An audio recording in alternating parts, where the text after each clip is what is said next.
Okay, good morning, good afternoon, good day, students. My name is Mr. Peter Dassah, and now I'm going to be handling you today on recorder. Interesting topic, right? What is a recorder? A recorder is a flute-like musical instrument that has 7 finger holes and a thumb hole at its back. It is a friendly instrument that is played by blowing air into the mouthpiece. The term recorder appeared in England around the 1400s. Okay, so basically what we're talking about is the recorder is like a flute, but it is not a flute. Okay, that's why we say it's a flute-like musical instrument. Many people make a mistake of calling the instrument a flute, but it is wrong. It is supposed to be called a recorder. That is the name. The name of the instrument is a recorder, and it has its own vivid description: 7 finger holes and a thumb hole at its back. So how do we play a recorder? We play a recorder by blowing air into the mouthpiece. Oh, we play a recorder by blowing air into the mouthpiece. And when we are blowing the air, we don't blow too much air. Just enough air to pronounce the word two. That's all we need.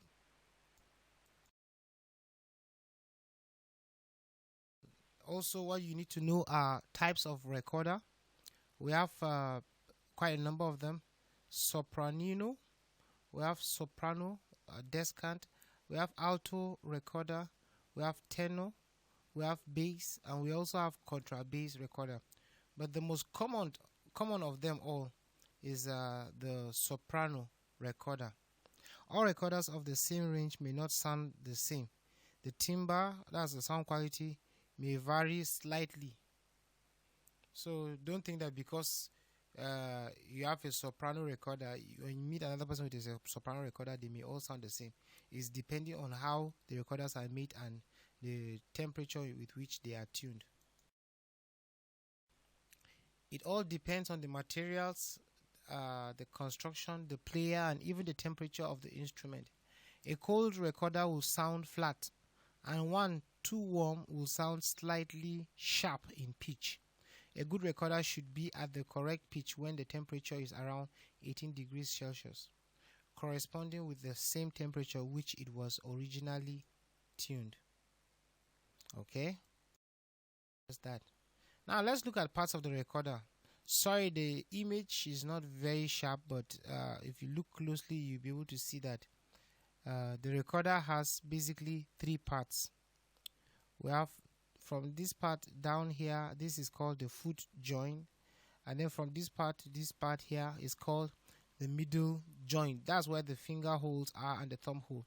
Then from this part upward here is called the head joint. These are the basic 3 parts of the recorder. Now we want to give some more details. We talk about the mouthpiece here, and on the mouthpiece or the back, there's a windway where you blow air into it. Then there's a window and a labium. That's where air escapes when you are playing the recorder. That's where the sound also comes out from. Then we have our finger holes in the middle joint and the thumb hole at the back. And then we also have a foot joint, which is just an appendage added to it, but there's one finger hole on it, the least of it. Okay, those are just the parts of the recorder. At your level, one of the common recorders is the soprano, which I advise that you should start with. It is affordable and very easy to find. The fingering chart of the soprano recorder is shown below. Okay, this is the fingering chart of the recorder. When you play key C, that's the middle C, you cover all the holes. When you play key D, you take off your finger 4. That's the last hole, you uncover it. Then you uncover the last 2 holes to have key E. You uncover the last okay, you take off your 3rd finger and cover the first 2 to get F. Then to play G, there's an F sharp there, but for now I wouldn't want you to bug yourselves with it. Then to play G, you take off 4 fingers. Okay, now you're going to be dealing with left hand, and the left hand you take up the first finger. They are going to be 1, 2, 3, 4. 1, 2, 3, 4, 5 finger holes that are now open to get an A. Then to get a B, you take up 1, 2, 3, 4, 5, 6. 6 holes open. And to get a C, you return one of the finger holes, that's back this way, and then open the second to the last. That's the last on the top here, while you're still covering the finger hole at the back to get your C, upper octave.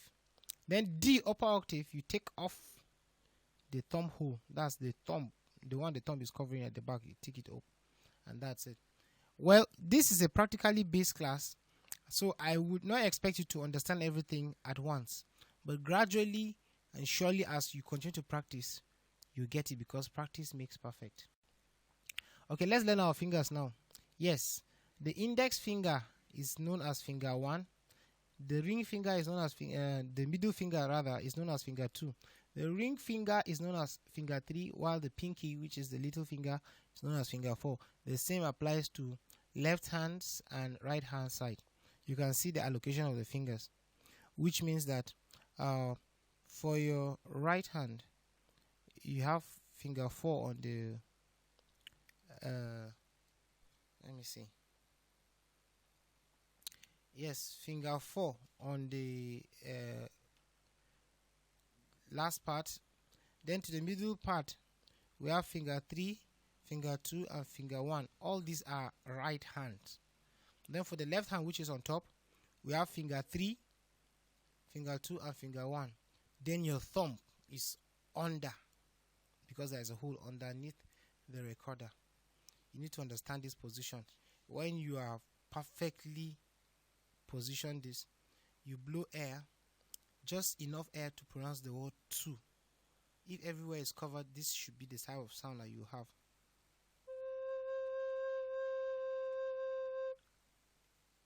Okay, so this is just a little guide.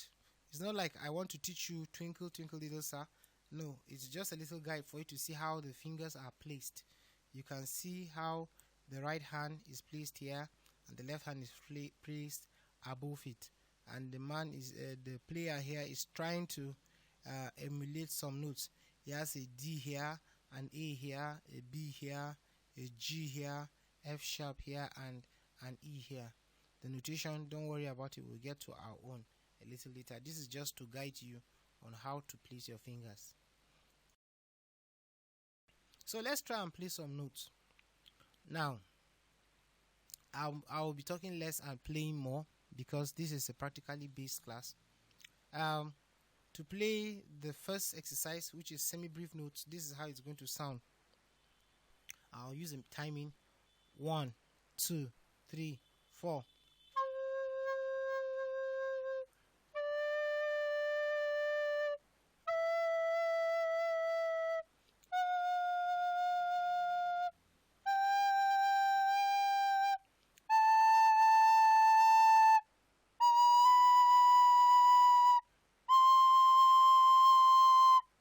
Exercise 2, minims.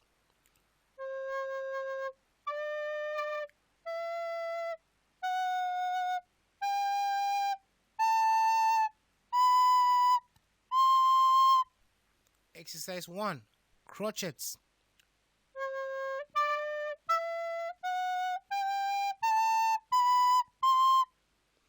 Exercise 4, quavers.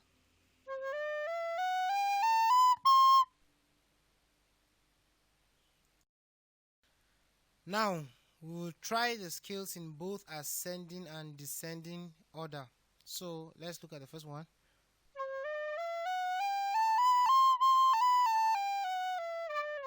I beg your pardon, let me take it again.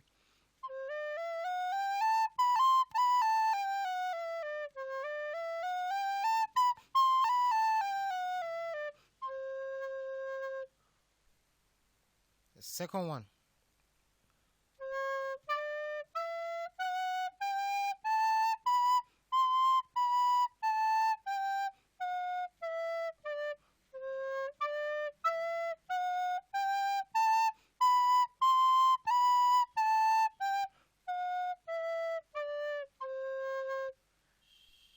Exercise 3. Minims.